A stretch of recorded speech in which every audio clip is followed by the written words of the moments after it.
Hi, this is singer-songwriter Elizabeth Edwards. Welcome to Giving Voice to Recovery, a place we share ideas and experience for the purpose of inspiring you on your recovery journey. You may know comedian Mark Lundholm from one of his numerous performances. Mark has performed on stages in all 50 states and multiple foreign countries.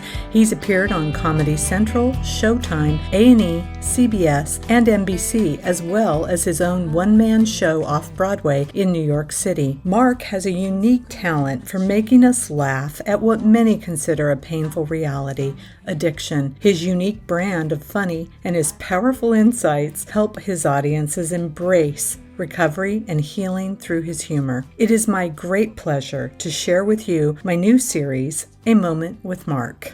I was on an American Airlines flight to Dallas, and it was early in the morning, and I had almost had my ration of coffee. Right, there's a certain level of coffee I got to hit. Oh yeah, so the mood is right. It's my Keurig machine at home. We call that the pharmacy. Right.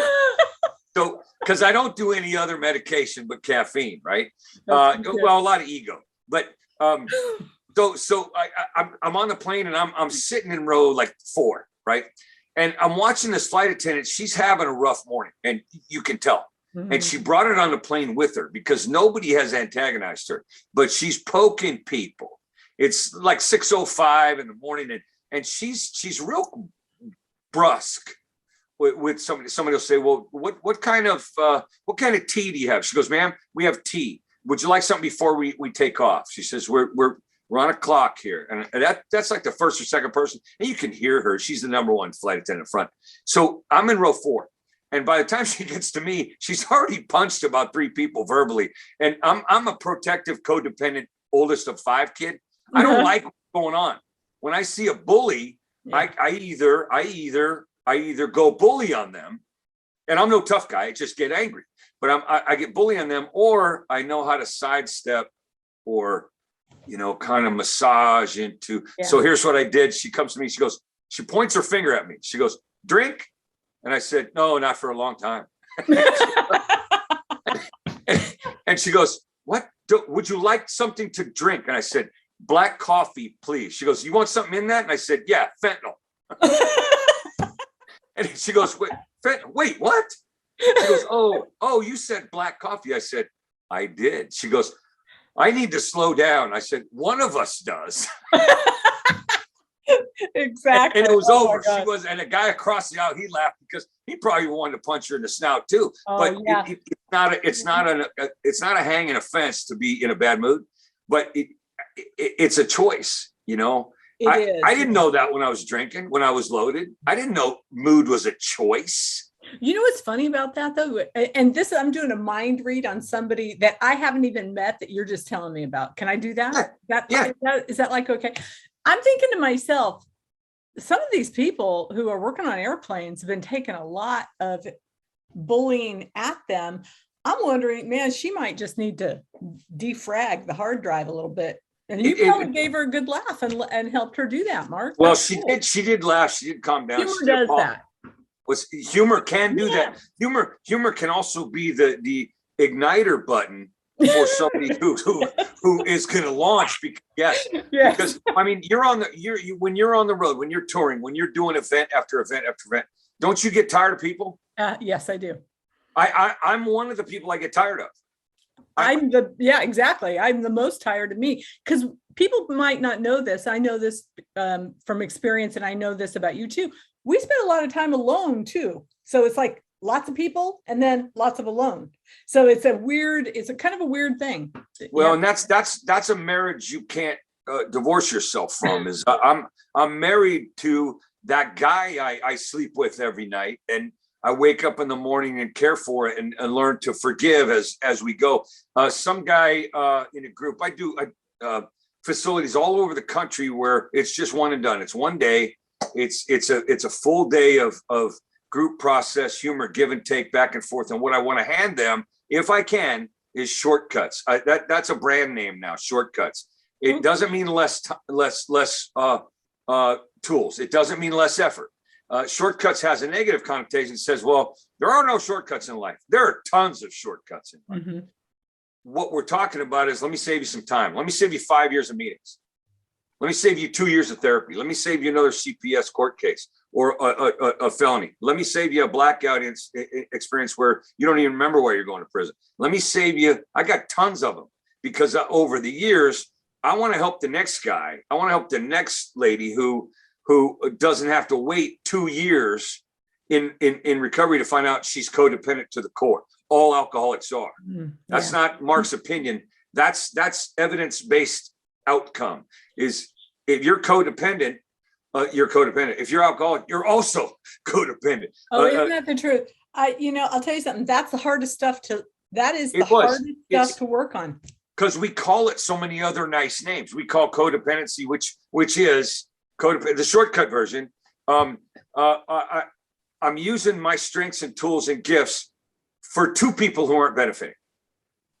So that is a tough thing to find out after you get sober. And sober doesn't mean sane. We both are living proof of that. No kidding. Sober means safer. Sober means safer.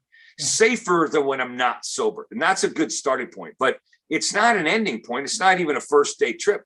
There are changes we make. So the changes are shortcuts. Shortcuts like freedom starts with forgiveness. Because what you don't forgive, you will become. But the codependent part of me says, I want to rescue so-and-so, and I don't even have the energy to take care of me that morning. So my shortcut is #be first. If you don't see some, be some. If I don't feel or see or receive kindness or patience, I'm going to be some of that. You hear people go to meetings and go, I didn't get anything out of that meeting. Well, bro, what'd you bring? A potluck is just bad luck if nobody brings anything. You know what I mean? You got to bring something. So, and you and I know this because we've been sober a long time, right? And forever, long time. More than half your life. Definitely more than half my life, and not forever. Let me rephrase. No, yeah. I had 7 years of some pretty really rough years in my life. But yeah, you and I blessed early recovery. Met each other in way early recovery for both of us. And I was probably just getting in touch. I think I had 7 years sober when I met you. I got 35 now. So we've been hanging for a while. We've been hanging out for a while. I was just getting into the work on codependency, just becoming aware of the pain of it. And that's been a lot of it. And we call it so many nice names. We call it, support. We call it marriage. We call it partnership. We call it spousal vows, service. Yeah. And that codependency, which is like a cancer of the insides that just tears away at self-esteem and trust and the way we look at people. I'm jaded. When I go out public, I have to reframe, okay, most people are very kind, nice, fair, loving, giving people. The ones I meet, I get to choose where I put my focus. What you put your toes on goes on, right? The energy you give, that will continue that thing. So I don't want to broad brush stroke somebody and say, well, that lady on the plane, that flight attendant, she was a bitch, right?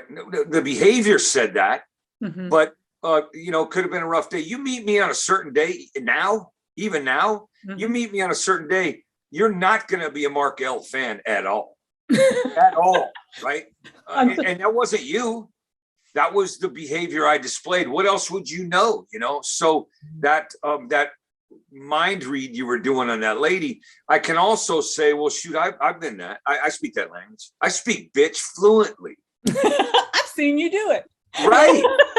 So what I don't want to do is I don't want to kick that into fifth gear, just run over people with that kind of energy. But that codependency thing, it was the hardest work I've ever done. The choices I made was because of the man I was. Now what's your definition of codependency? Codependent?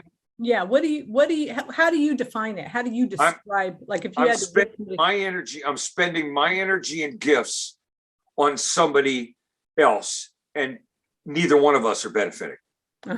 Okay. For me, it's lights on, nobody home, because I'm over at your house and my house, no heat on, maybe kept the lights on, but it's like, I'm so invested in you that I am completely neglected. Yeah, and I don't know it. And to use that comparison, or I let you stay at my house, now it's your house and I don't have any place to live. There you go. I can't tell you the time, hours, the thousands of hours spent on hoping, working, benefiting somebody else. And that wasn't happening either. You know, so the choices romantically, the choices for partnership or trust in business, or hours spent in conversation, not having a good boundary to say, hey, I'm listening to the movie you're making in your head and I ain't even in the theater. So stop, please stop. I will shut a brother down now in group because he's running drag on the whole group. Mm-hmm. And the codependent part of me goes, well, he's in treatment. He's damaged. He needs to talk. He doesn't need to talk. He needs to listen. So I'll tell him, hey, whoa, I heard you. I heard what you said. This is a group. So I need you to use 3-word sentences for the rest of the hour. Oh, you use 3-word sentences, 3 words only, just for today. It will help. It cannot hurt. 3 words only. Do you understand? And if he gets up and he leaves, he don't want to change.